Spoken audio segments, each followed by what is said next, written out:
Hello guys, I'm Noor and today we are going to study about IR spectroscopy, in which firstly we will study about the range of IR spectroscopy. After that we will study about the basic theory of IR spectroscopy, in which we will study about molecular vibrations, and then we will study about implementation of IR spectrometer.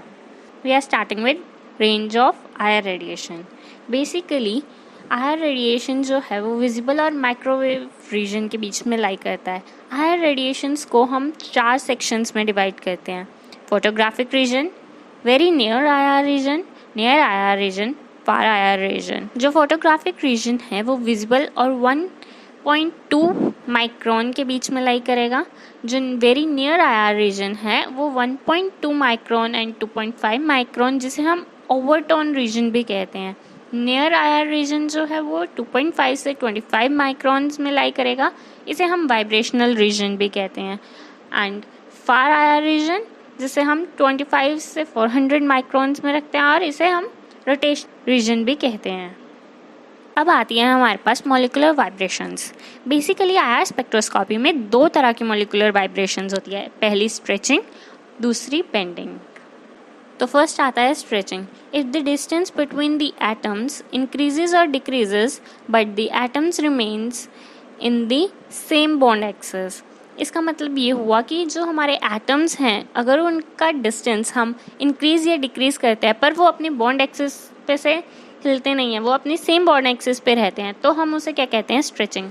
Bending में basically क्या आता है, जो atoms की position है with respect to original bond axis वो change हो जाती है. तो बेसिकली होता क्या है, स्ट्रेचिंग में अपनी ओरिजिनल बॉन्ड एक्सिस पे रहेगा, बट बेंडिंग में वो अपनी ओरिजिनल बॉन्ड एक्सिस से चेंज हो जाता है.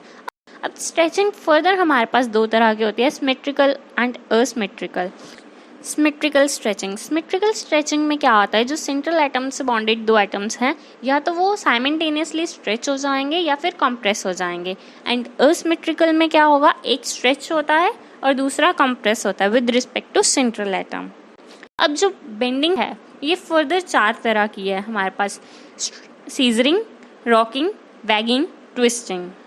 तो अब सीजरिंग में क्या आता है, सीजरिंग में क्या होता है, दोनों एटम्स जो सेंट्रल एटम के साथ बॉन्डेड हैं वो एक दूसरे की तरफ आते हैं, moves towards each other. Rocking में क्या होगा, जो 2 एटम्स हैं with respect to central atom वो सेम डायरेक्शन में मूव करेंगे. वैगिंग में दोनों ही साइमल्टेनियसली या तो अबव द प्लेन आएंगे या फिर बिलो द प्लेन जाएंगे with respect to central atom. और ट्विस्टिंग में एक अबव द प्लेन आता है तो दूसरा डाउन द प्लेन जाएगा. अब जो ये डिफरेंट टाइप ऑफ वाइब्रेशंस हमारे पास आ रही हैं, ये बहुत ज़्यादा इम्पॉर्टेंट है, क्योंकि इनकी हेल्प से हम स्ट्रक्चर को इजीली डिटरमाइन कर सकते हैं IR मेथड में. Now we will study about instrumentation of spectroscopy. पहले आता है रेडिएशनल सोर्स, सेकंड आता है sample and reference cell, third आता है attenuator and comb, photometer, monochromator, detector and amplifier, recorder. इस वीडियो में हम डिटेल्ड पढ़ने वाले हैं इन सब की. सो होता क्या है, जो हमारा रेडिएशन सोर्स से रेडिएशंस एमिट होती है वो सबसे पहले जाती है बीम डिवाइडर पे. बीम डिवाइडर से वो 2 जगह पे जाती है, एक तो रेफरेंस सेल में जाती है और एक सैंपल में जाती है. जब रेफरेंस सेल में जाती है तो उसे हम कहते हैं रेफरेंस बीम, और जब वो सैंपल में जाती है तो उसे हम कहते हैं सैंपल बीम. तो जब रेफरेंस में जाती है तो रेफरेंस से होकर वो एटेन्यूएटर पे जाती है, एटेन्यूएटर से क्रॉस करके मोनोक्रोमेटर पर जाती है, और इधर से सैंपल से कॉम्ब में, कॉम्ब से फिर मोनोक्रोमेटर में.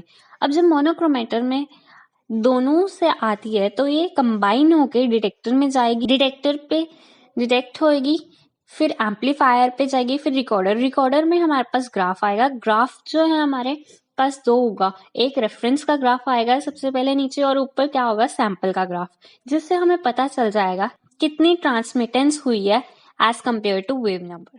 Thank you for watching.